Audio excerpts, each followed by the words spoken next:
El castillo al cual mi criado se había atrevido a entrar por la fuerza antes de permitir que, gravemente herido como estaba, pasara yo la noche al aire libre. Era una de esas construcciones en las que se mezclan la lobreguez y la grandeza, y que durante largo tiempo se han alzado en los Apeninos, tan ciertos en la realidad como en la imaginación de Mistress Radcliffe. Según toda apariencia, el castillo había sido recién abandonado, aunque temporariamente. Nos instalamos en uno de los aposentos más pequeños y menos suntuosos. Hallábase en una apartada torre del edificio. Sus decoraciones eran ricas, pero ajadas y viejas. Colgaban tapices de las paredes que engalanaban cantidad y variedad de trofeos, así como un número insólitamente grande de vivaces, pinturas modernas en marcos como arabescos de oro. Aquellas pinturas, no solamente emplazadas a lo largo de las paredes, sino en diversos nichos, que la extraña arquitectura del castillo exigía, despertaron profundamente mi interés. Quizá a causa de mi incipiente delirio. Por tanto, ordené a Pedro que cerrara las pesadas persianas del aposento, pues era ya de noche,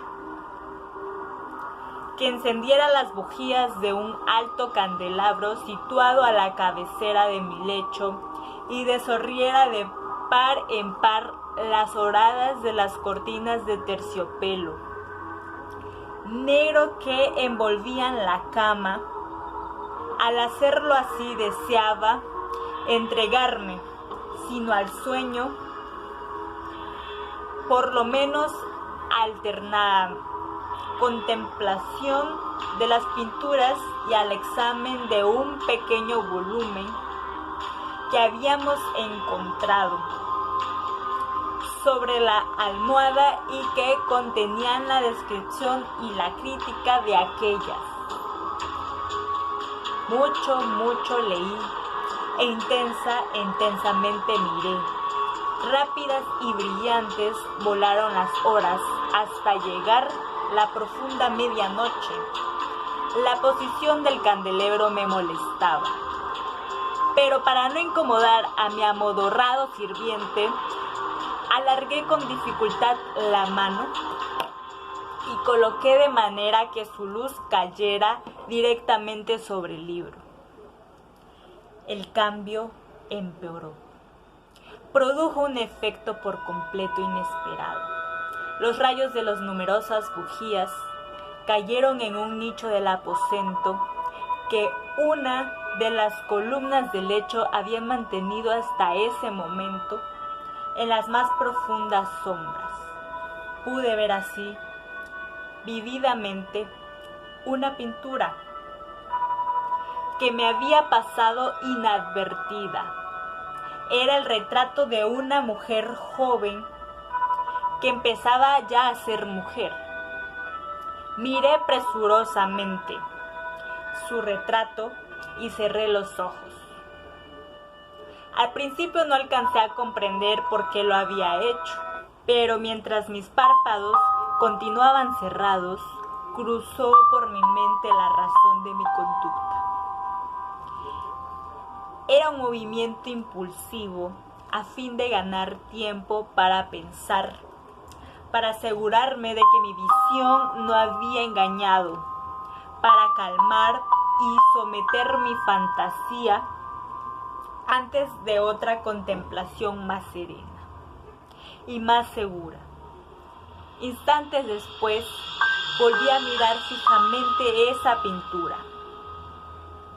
Ya no podía ni quería dudar de que estaba viendo bien, puesto que el primer destello de las bujías sobre aquella tela había disipado la soñolienta modorra que pasaba sobre mis sentidos, devolviéndome al punto de la vigilia. Como ya he dicho, el retrato representaba a una mujer joven, solo abarcaba la cabeza y los hombros pintados de la manera que técnicamente se denomina Vignet, y que se parecía mucho al estilo de las cabezas de Sully. Los brazos, el seno y hasta los extremos radiante cabello se mezclaban imperceptiblemente en la vaga pero profunda sombra que formaba el fondo del retrato. El marco era oval, ricamente dorado y afiligranado en estilo morisco. Como objeto de arte, nada podía ser tan admirable como aquella pintura. Pero lo que me había emocionado de manera tan súbita y vehemente no era la ejecución de la obra, ni la inmortal belleza del retrato. Menos aún cabía pensar que mi fantasía, arrancada de su semisueño, hubiera confundido aquella cabeza con la que una persona viviente. Inmediatamente vi confundido aquella cabeza. Inmediatamente vi que las peculiaridades del diseño de la Vignet y del marco que tenían que haber repelido semejante idea, y pidiendo incluso que persistiera un solo instante, pensando intensamente en todo eso, quédeme tal vez una hora, a medias sentado, a medias reclinado, con los fijos en el retrato, por fin satisfecho del verdadero secreto de su efecto, me dejé caer hacia atrás en el lecho.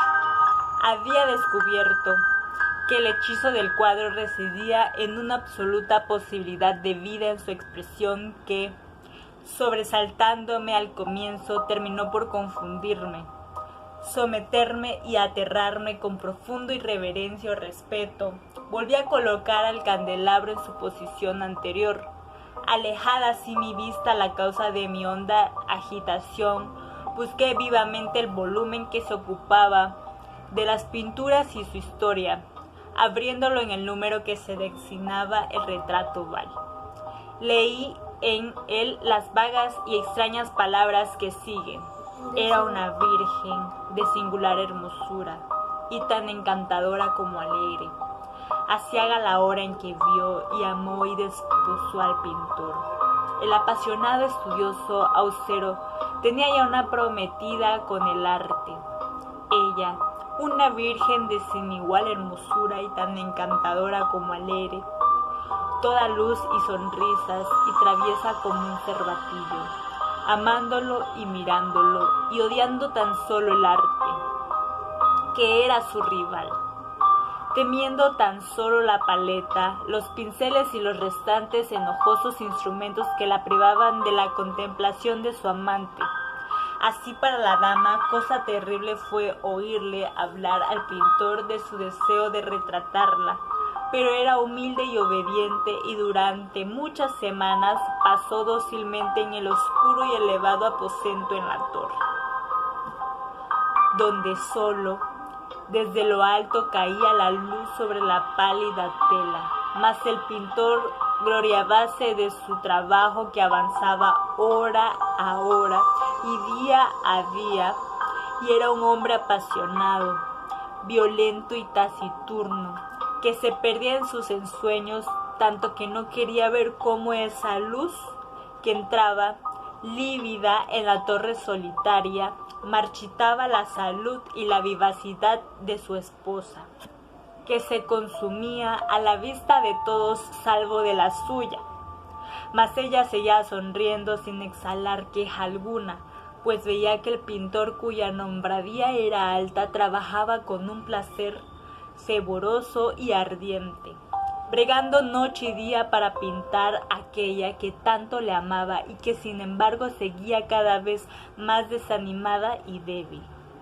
Y, en verdad, algunos contemplaban el retrato, hablaban en voz baja de su parecido como de una asombrosa maravilla y una prueba tanto de la excelencia del artista como de su profundo amor a aquella a quien representaba de manera tan insuperable. Pero a la larga, a medida que el trabajo se acercaba, en su conclusión, nadie fue admitido ya en la torre, pues el pintor habíase exaltado en el ardor de su trabajo y apenas se apartaba los ojos de la tela, ni siquiera para mirar el rostro de su esposa, y no quería ver lo que los tintes que esparcían la tela eran extraídos de las mejillas de aquella mujer sentada a su lado.